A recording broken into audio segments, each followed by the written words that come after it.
কি কথা বলবো, বলে মায়ের কাছে মামুর বাড়ির গল্প মানায়। আমি এই মৌজারই সন্তান, এটা বাইবুল্লাহ মৌজা। আলহামদুলিল্লাহ পড়লেন না?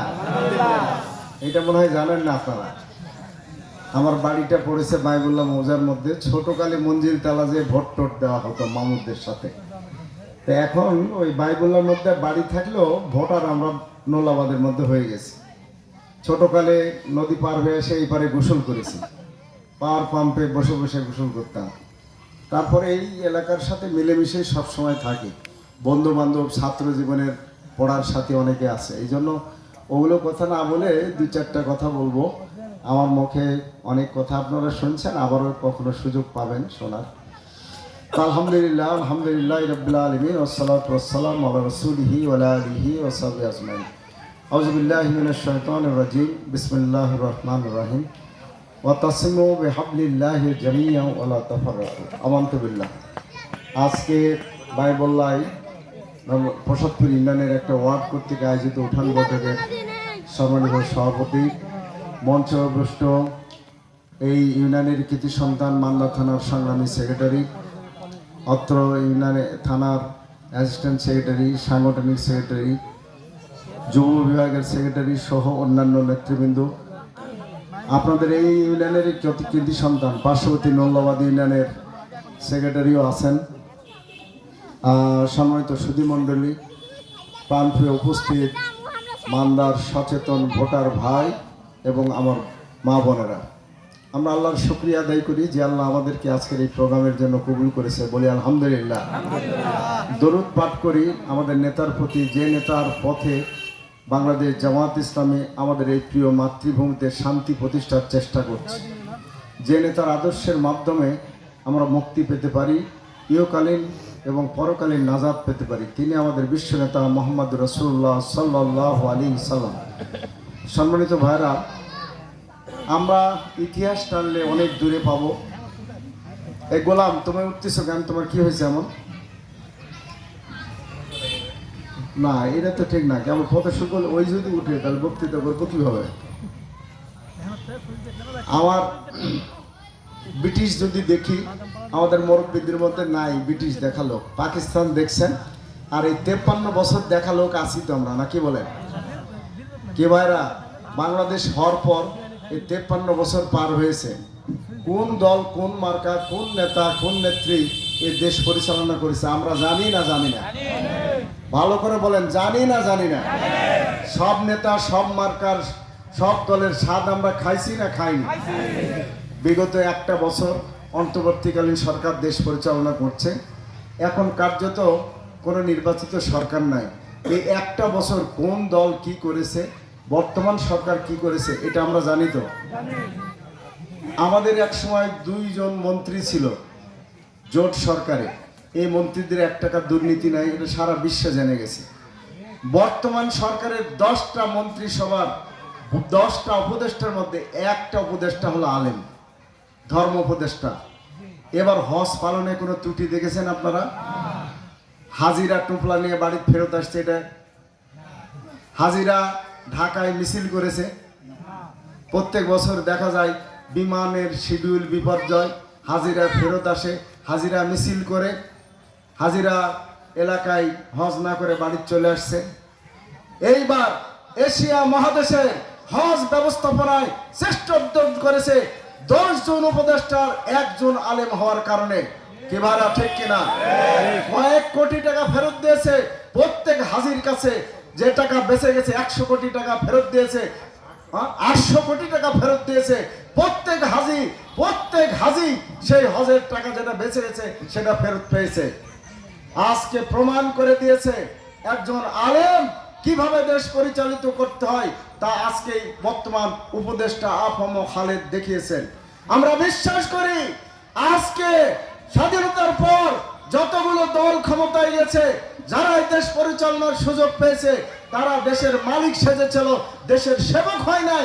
দেশের তারা শাসক হয়েছে, জনের উপর জুলুম করেছে, অত্যাচার করেছে, নির্যাতন করেছে, জনগণের মালগুলো লুণ্ঠন করে বিদেশে বেগম পাড়া করেছে। কি বলেন, ঠিক কিনা? আজকে আমরা লক্ষ্য করেছি, আমরা জনগণ আমরা বারবার ভোট দিয়ে নির্বাচিত হই, নেতারা তাদের ভাগ্যের উন্নয়ন করে, নেতাদের কবল কিসমত বদলে, নেতাদের বাড়ি হয় গাড়ি হয়, জনগণের 4 আঙ্গুল কপালের কোনো পরিবর্তন আজও হয় নাই। আমাদের রাস্তাঘাট, আমাদের ব্রিজ কালভার্ট, আমাদের মসজিদ মাদ্রাসা ঈদগাহ, আমাদের চিকিৎসা কেন্দ্র, আমাদের শিক্ষা প্রতিষ্ঠান সব জায়গায় দেখি অবহেলিত অবহেলিত আর অবহেলিত।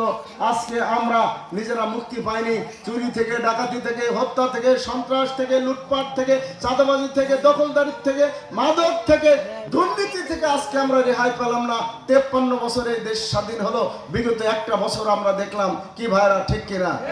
আজকে আমাদের কাছে পথ খোলা একটি, যদি আমরা মুক্তি পেতে চাই, শান্তি পেতে চাই, স্বস্তি পেতে চাই, মারামারি, কাটাকাটি, হানাহানি, হিংসা, বিদ্বেষ ভুলে একটি শান্তিপূর্ণ দেশ যদি গঠন করতে চাই, তাহলে পথ একটি, সেটি হলো মুহাম্মদ রাসূলুল্লাহ সাল্লাল্লাহু আলাইহি ওয়াসাল্লামের পথ। পথ একটি, ইসলামের পথ। আজকে প্রমাণ করেছে আলেমরা, বিগত দিনে যারা ছিল তারা ছিল জালেম।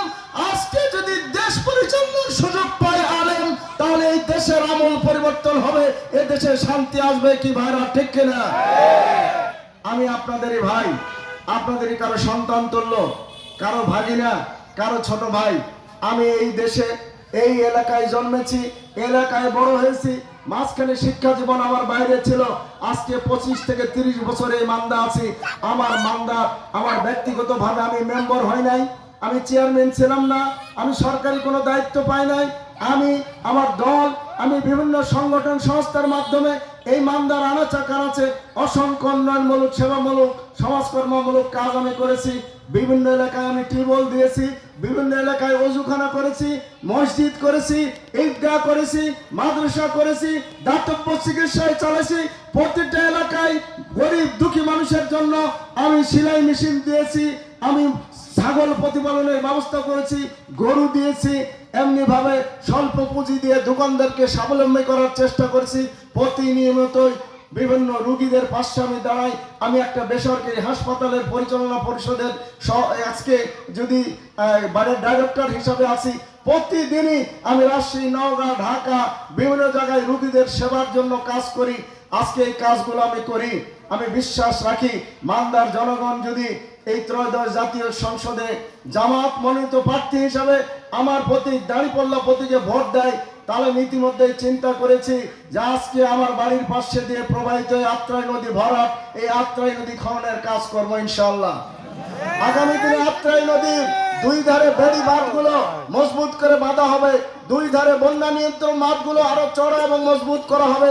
খাস করে ভাই বললাম, আজকে বেড়িবাঁধের করুণ দশা আমি দেখেছি। প্রতি বছর ভেঙে যায়। আমাদের এই বেড়িবাঁধের মাঝে যে আমাদের মাছ চাষ হয়, ধান চাষ হয়, এগুলো সয়লাভ হয়ে যায়। আমি এই কাজগুলো করব। আজকে অনেকগুলো বিলের পানি বের হয় না, আমাদের কসবের বিল, এই যে আমাদের চকরাজাপুরের বিল, এইভাবে মান্দা এলাকার বিল, এই বিলের পানিগুলো নিষ্কাশন হলে সেখানে ধান চাষ হবে এবং রবি শস্য চাষ হবে। আমি এই নিষ্কাশনগুলোর ব্যবস্থা করব। স্কুল, কলেজ, মাদ্রাসার অবকাঠামো উন্নয়নের জন্য কাজ করব। আমি আমাদের এই এলাকার বেকার লোকদের কর্মসংস্থানের জন্য, বেকার শিক্ষিতদের জন্য আইটি প্রশিক্ষণের কাজ করব। আমি এই এলাকার বেকার যারা আছে, এই বেকারের হাতগুলোকে কর্মের হাতে রূপান্তর করার জন্য ক্ষুদ্র কুটির শিল্প প্রতিষ্ঠার মাধ্যমে এবং আজকে কারিগরি শিক্ষার মাধ্যমে তাদেরকে উন্নত জীবনযাপনের সুযোগ করে দেব। আমাদের মা বোন যারা আছে, এক সময় আমাদের এলাকায় দেখতাম আমাদের দরিদ্র বিধবা মা বোন খেজুর পাটি বোনাতো। কি আপনারা জানেন কি জানেন না? কাঁথা সেলাই করতো, সেখান থেকে তারা উপার্জন করত। আজকে খেজুর পাটির জোগাড় আছে, কাঁথার জোগাড় আছে, কিন্তু আমাদের দেশে প্রচুর পরিমাণে মান্দায় পাট উৎপাদন হয়। আজকে পাট শিল্প প্রতিটা ইউনিয়নে যদি আমরা করতে পারতাম, কুটির শিল্প, এই পাট জাত শিল্প, ব্যাগ তৈরি হয়, টুপি তৈরি হয়, অনেকগুলো জিনিস তৈরি, সালা তৈরি হয়, বিভিন্ন রকম ভ্যানিটি ব্যাগ তৈরি হয়, বাজার ব্যাগ তৈরি হয়, এরকম অনেকগুলো জিনিস তৈরি হয়। আমাদের মা বোনেরা বাড়িতে বসে পর্দায় থেকে এই ক্ষুদ্র কুটির শিল্পের মাধ্যমে তারা বাড়তি ওই করে সংসার পরিচালনা করতে পারত। আর এগুলো আমরা বিদেশে চাহিদা আছে, বিদেশে রপ্তানি করে আমাদের দেশকে আয় করে আমাদের দেশকে উন্নত করতে পারতাম। আমার পরিকল্পনায় আছে আমাদের একটা মেডিকেল আছে, সেখানে রুগীর জায়গা হয় না, বারান্দায় কয়েকদিন দেখে আসলাম। যদি মান্দাবাসী আমাকে ভোট দিয়ে জাতীয় সংসদে পাঠায়, তাহলে আমরা এই প্রসাদপুর মেডিকেলকে, আমার এই হাসপাতালকে আরো শয্যা বিশিষ্ট করে, আরো শয্যা ভিত্তি করে আমরা আধুনিক এবং একটা উন্নত হাসপাতাল হিসেবে গড়ার ব্যবস্থা করব। আমাদের মা বোন যারা আছে, এই মা বোনদের উন্নত চিকিৎসার জন্য মা এবং শিশু কেন্দ্র এবং মা বোনদের জন্য আলাদা আমি হাসপাতাল করার চিন্তা করে রেখেছি। এইভাবে আমাদের এলাকার ছাত্র যুবকেরা আজকে তারা কাজ পায় না, তারা খেলাধুলা পায় না, আজকে মাদকের সাথে জুড়ে যাচ্ছে। প্রতিটা পরিবারে মাদক আছে। আমরা যদি আমাদের সন্তানদের একটা খেলাধুলার ব্যবস্থা করতে পারি, প্রতিটা পাড়ায়, প্রতিটা মহল্লায়, আগে এলাকা হাডুডু খেলা হতো, বর্ধন খেলা হতো, গ্রামে গ্রামে ফুটবল খেলা হতো। এই ফুটবল খেলায়, হাডুডু খেলায়, বদন খেলায় লোকেরা সম্পৃক্ত থাকতো। আজকে এই খেলাধুলা না থাকার কারণে আমাদের ছেলেরা মাদকের সাথে, আমাদের ছেলেরা সন্ত্রাসের সাথে জড়ে যাচ্ছে। আল্লাহ যদি আমাদের সুযোগ দেয়, আমি যদি এমপি হতে পারি, তাহলে প্রতিটি এলাকায় খেলাধুলার উন্নত ব্যবস্থা করে ছাত্র যুবকদের সেখানে ইনভলভ করা হবে, যাতে তারা মাদক, তারা সন্ত্রাস এবং চাঁদার দিকে নিজেরা পরিচালিত না হয়, এই চিন্তা করা হবে। আজকে আমি চিন্তা করেছি এই মান্দাকে নিয়ে। মান্দার অনেক পরিকল্পনা আমার মাথায় আছে। আমি যদি মনে করি মান্দাবাসী পরিবর্তন চাই, বিগত 53 বছর যা দেখছে তা যদি না হয়ে একটা আধুনিক, একটা উন্নত, একটি মানবিক, একটি শান্তিপূর্ণ, আজকে মিলে মিশে সকল ধর্ম বর্ণের লোকেরা একসাথে বসবাস করব, তাহলে আমরা আজকে লক্ষ্য করি জামাত ইসলামীর বিকল্প নেই। অতীতে যারা এই দেশ পরিচালনা করেছে তাদের পরীক্ষা করা হয়ে গেছে, কি ভাইরা ঠিক কিনা? অতএব আমি অনুরোধ করব, আমি 25 বছর আছি এই এলাকায়, আমার আত্মীয় স্বজন, আমার গুণগ্রাহী যারা আছেন, আমার বিরোধী যারা আছেন, তাদেরকে অনুরোধ করব, ভাই সাহেব সবাইকে দেখছেন, আমারও তো একটু শখ, আমাকে একবার পরীক্ষা করেন, আমি একবার পরীক্ষা দিই। সবারই পরীক্ষা নিয়েছেন, আমাকে 5টা বছর পরীক্ষা দেওয়ার সুযোগ দেন। আমি বিশ্বাস, আমি যদি আপনাদের ভোটে নির্বাচিত হই, এই 5টা বছরে অতীত 50 বছরে যা কাজ না হয়নি, জামাত যদি দেশ পরিচালনার সুযোগ হয়, তাহলে আমরা তা করিয়ে দেখাবো ইনশাল্লাহ। কারণ জামাতের নেতৃত্ব কেউ দুর্নীতি করে না, কেউ লুটপাটের সাথে নাই, কেউ চান্দা ধান্দা নিয়ে জীবন জীবিকা চালায় না। অতএব এই দেশের সম্পদকে যদি আমরা ইউটিলাইজ করতে পারি, এদেশের সম্পদকে যদি আমরা কাজে লাগাতে পারি, এদেশের সবচেয়ে মূল্যবান সম্পদ আমাদের যুবক সম্পদ, এদেরকে যদি কারিগরি প্রশিক্ষণ দিয়ে কর্মসংস্থানের ব্যবস্থা করতে পারি, তাহলে আমাদের এই দেশ সোনার দেশ, এখানে সোনা ফোলা সম্ভব, কি ভাইরা ঠিক কিনা? সম্মানিত ভাইরা, তেমনি আমরা অনুরোধ করব, বাংলাদেশে যতগুলো দল আছে সব দলেরই পরীক্ষা হয়েছে, সব মার্কারই পরীক্ষা নিয়েছেন। একবার জামাত ইসলামের পরীক্ষা নেবেন না? জামাত ইসলামকে 5টা বছর দেখা যাবে না? আজকে সব জায়গায় বলি, সবাই তো লুটপাট করে খালো, 5টা বছর নয় জামাত ইসলাম খাবে? কি আপনাদের বিশ্বাস জামাতের লোকেরা খায়? 2 জন মন্ত্রী ছিল, তারা কিছু খাইছে? আজকে নাসিরউদ্দিন জিহাদি বাড়ি গাড়ি করতে পেরেছে? আমাদের এই, আমার সাথে যারা দেখবেন, আমি প্রত্যেক জায়গায় বলি, এই চেয়ারে যারা আছে সবাই কর্মব্যস্ত মানুষ, কোনো না কোনো কাজ করে, কেউ বেকার নাই। আর আপনাদের সামনে আগামী দিনে আসবে, যে নেতা আসবে তাকে দেখবেন, এই নেতার আদর্শ কি দেখবেন, এই নেতা কোন দলের তাকে দেখবেন। এই নেতার সাথে সারাদিন সকাল থেকে সন্ধ্যা পর্যন্ত প্যান্ট পরে ঘুরে বেড়ায়, এই প্যান্ট পরা বাবু কারা দেখবেন। এদের কি কাজ, এরা পেট কিভাবে চালায় ভাই? আমি তো মনে করি এদের পেট চালানোর কিচ্ছু নাই। নেতার পাশে ঘুরে সেলফি তুলে আর এটা দেখায় চান্দাবাজি করে, কি বলেন ঠিক কিনা? আজকে চান্দাবাজদের হাত থেকে মান্দাকে রক্ষা করতে হবে, চান্দাবাজের হাত থেকে আমাদের জাতিকে রক্ষা করতে হবে, চান্দাবাজের হাত থেকে আমাদের দেশকে রক্ষা করতে হবে। কি রাজি আছেন আপনারা? আজকে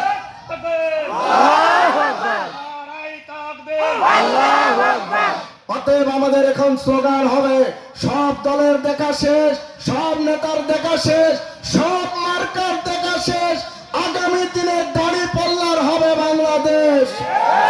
আমরা সব আদর্শ দেখা শেষ, আগামী দিনে ইসলামের হবে বাংলাদেশ।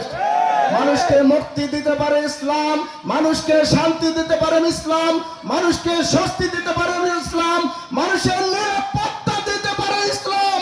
প্রমাণ করেছে ইসলাম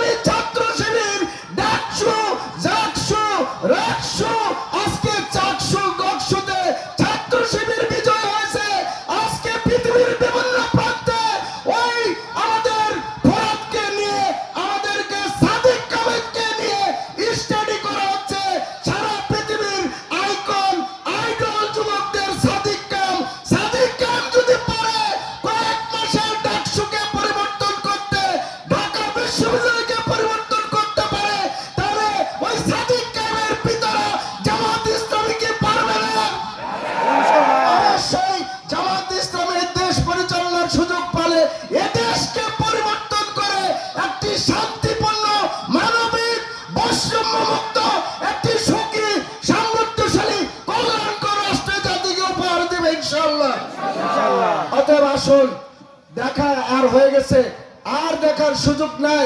সবকে দেখেছেন, আর কোনোকে কাউকে দেখার দরকার নাই। 5টা বছর দেখেন ইসলামকে, 5টা বছর দেখেন জামাত ইসলামকে। জামাত ইসলামের আমির ডাক্তার শফিকুর রহমান নেতৃত্বে এদেশের শীর্ষ আলেম ওলামা, ইসলামী দল, ইসলামী ব্যক্তিত্ব, দেশপ্রেমিক নাগরিকের আজকে ঐক্যবদ্ধ। আজকে 5 দফা দাবিতে 8টা দল ঐক্যবদ্ধ হয়েছে। আগামী দিনে এ দেশ পরিচালনার দায়িত্ব পালন করবে জামাতের নেতৃত্ব 8 দলের লোকেরা। জামাত ইসলামী দেশের সরকার পরিচালনা করবে। আজকে আমাদের বন্ধুদের মাথা খারাপ হয়ে গেছে, আমরা একটু সতর্ক থাকবো। মাথা খারাপ লোক কি না করতে পারে, কি ভাইরা ঠিক কিনা? তাদের পাতানো ফাঁদে পা দেব না, তাদের উস্কানিতে আমরা কান দেব না, এবং আমরা সতর্ক থাকবো। আমরা বলেছি, আজকে ইতিমধ্যেই তারা উল্টা পাল্টা বলা শুরু করেছে।